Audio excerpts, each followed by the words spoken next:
Now here's a little piece posted on November 3rd, 2015 in the articles section from the great website since 2004, Total Rocky.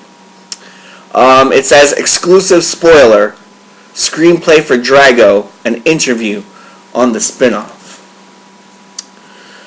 Now, tonight we're going to cover this script as it is given to us here. I'm not trying to tread on any copyright here at all. I do think that he said that another draft of this is coming, Mr. LeMay. I do believe he said he has another pen draft if one of the key characters what so happened to be killed off in Creed, which we know to be fact. So, with that, I'm going to read you the released piece on this by Total Rocky, and then we'll jump into a fan reading of the script in a way to kind of give some hype so you at home can make up your own mind and get behind this movie, because I think this would be a really great movie. So far, rumors of a lot of amazing cast choices are behind this. Really out of field, left field, and at the same time, really good talent is attached to this movie, trying to get this up and running. So it is my intent to do this fan reading for you tonight so that, you can get behind this movie and we can eventually see this movie made. It's one thing for me to read it to you in my horrible fashion, but it's another thing to see it on the screen. So I don't believe, even though there'll be spoilers, it's been released here, right? So why not? But it's going to be nothing to, compared to the spectacle of seeing it on the big screen. So here we go. Can another Rocky spin-off idea fly?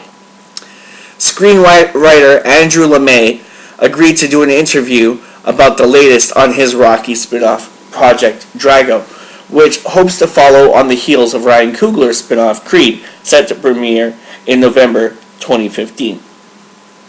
Now, once again, I've known about this project for a while now, and I've really been waiting to sink my teeth into it. I read the first of 3 acts, and then I had a fail on my iPad. I like to read scripts and stuff on my iPad or my Kindle, but I couldn't get this on my Kindle, as of compared to, just reading it off of the big TV screen with the computer, because it's, a little harder on the eyes, So,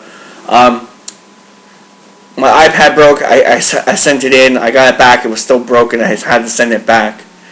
So, I've only read the first act, the first of 3 acts. So a lot of this tonight, I'm going to be reading it with you kind of for the first time. So it will be kind of like a reaction video at the same time. One thing I'll do a little bit differently as of, what we did with the James Cameron Rambo 2 script, was I just read that right through. And a lot of people kind of got confused when it came down to what the characters were saying to each other. So this time around, if Drago is saying something, I'll say his name, I'll pause, and then what he says. I'll say, Drago, I'll do a little pause there, and then I'll be like, said, you will lose. Or I'll go, Drago, you will lose. I won't do any, what do you call that? Any, impressions, or I'm not going to do any type of, what do you call that?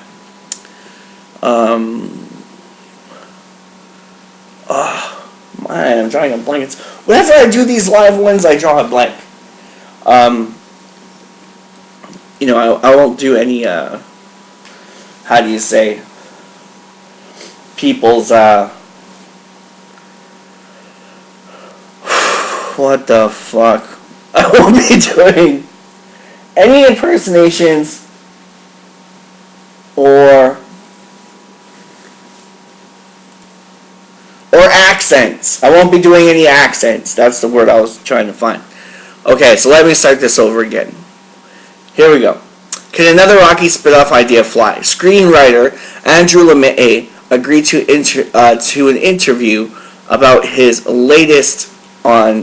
latest on his Rocky spin-off project Drago, which hopes to follow on the heels of Ryan Coogler's spin-off Creed, set to premiere in November 2015. Based on characters created by Sylvester Stallone 40 years ago, Coogler's story was ultimately approved by Stallone himself, but getting that greenlit wasn't easy. I was dead set against it, Stallone revealed of his initial reaction to the notion of a spin-off film. Eventually, Sly was won over by the strong story and the care with which his characters were drawn by Coogler, himself a massive Rocky fan. Whether another spin-off of the Rocky franchise could make it into production seems unlikely given the difficulty with which Creed was met. However, the movie's reception at the box office should yield more answers this winter when Creed hits the big screen. Writer-director Ryan Coogler mentioned that the possibility of future Creed sequels should this first installment be a huge commercial success. But whether Rocky Balboa could or should return to a sequel to the Creed spin-off is doubtful. After seeing the movie 3 times now in the cinema, I can tell you that's not the case. I definitely think, and Sly even said it himself, he wants to play the character until he's an angel. I can definitely see at least 2 more with Sly. Anyway, bring on 7, man. I'm down for 7 films, 7 Creeds. Anyway, LeMay's Drago takes audiences on a totally different path, putting Rocky IV's villain Russian fighting machine Ivan Drago into the spotlight as audiences follow his story in the years since his loss in the ring to Rocky Balboa in the 1980s. LeMay's spin-off concept features Stallone's Rocky Balboa in several scenes throughout, including a ringside conversation with an older Rocky and Clubber Lang as they attend a boxing match. Other highlights are sequences with Mason the Line Dixon to be played again by former heavyweight champ Antonio Tarver, now redrawn with a more negative slant, and a love scene with an older Ivan Drago and his wife Ludmilla, played by Bridget Nelson. Bridget Nelson! Man, she's going to have to clean herself up for this role. Maybe Flava Flav can help her with that, she can wear a big clock. Anyway, this is click down here to read the Drago screenplay, which we will do in a minute. I found Drago kind of reminded me a lot. It's a lot like a prison movie, but it reminded me a lot of Red Scorpion. I don't know. Maybe maybe you'll have a different view on it. I definitely love the bear scene, though. The bear scene is very cool. Anyway, here's the Q&A with Andrew LeMay. TR, thank you for coming back to release your new script Drago with us at TotalRocky.com. It's been 30 years since Dolph Lundgren played the role of Captain Ivan Drago. What made you want to write this script, and exactly who was it written for? Andrew LeMay says, truthfully, I wrote it for me. I've been waiting to see Ivan back on the screen since 1985, but could never figure out how Sylvester Stallone could do it. That is until Rocky VI, Rocky Balboa came along right as social media began to be big. Just think, today you can tweet directly to Sylvester Stallone at the Sly Stallone to let him know you want a Drago movie made. If demand is there, it could take as little as a week to make it to the studio boardroom for discussion. With social media playing a big part in gauging movie viability, screenwriters like Max Landis, my man Max Landis from Chronicle American Ultra, can get movies made simply by pitching them online to their loyal followers.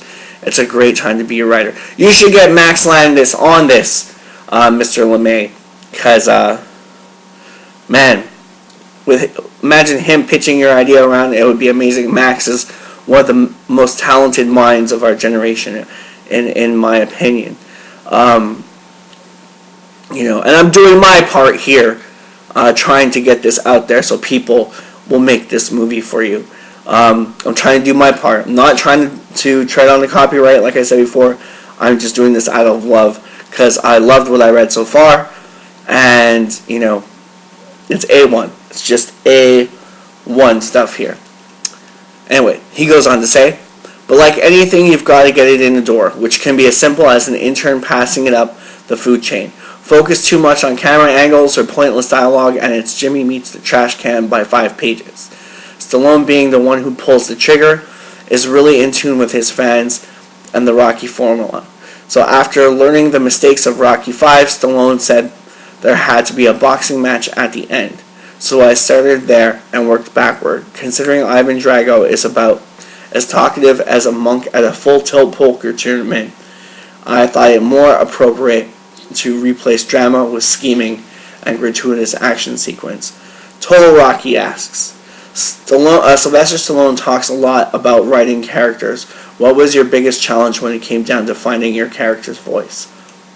Andrew LeMay answers, the biggest challenge came in keeping true to the voices Sylvester Stallone laid down in previous movies, while expanding character roles within the Rocky canon.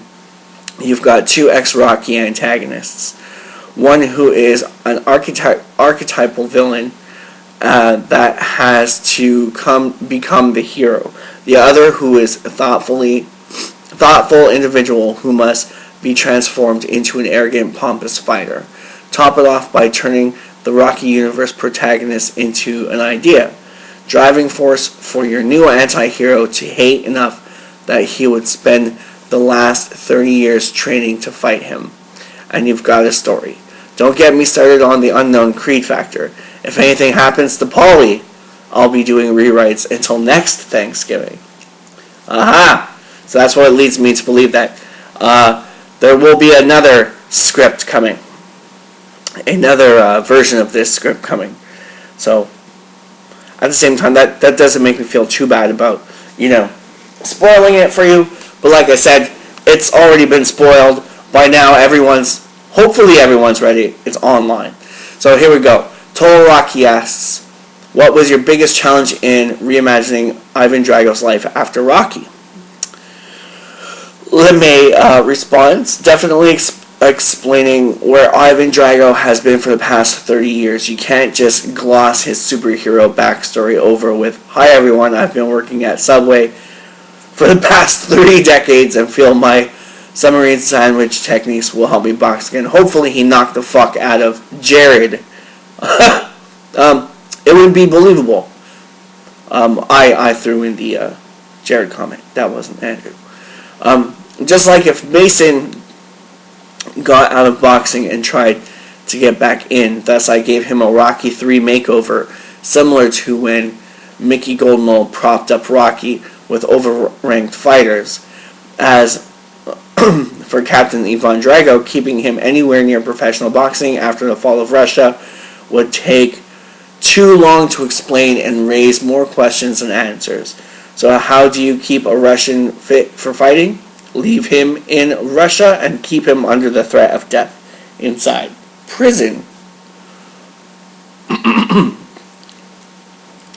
This being the correct solution leaves little room for our main characters to arc, but creates a scenario similar to The Dark Knight as Harvey Dent, Two-Face changed from hero to villain. Batman and the Joker didn't become different characters, but adapted to the shifting landscape. This method of storytelling doesn't work well for unknown properties, but in the cases of Dark Knight and Drago, viewers know and love the characters already. So it's like they're getting 2 movies for the price of 1.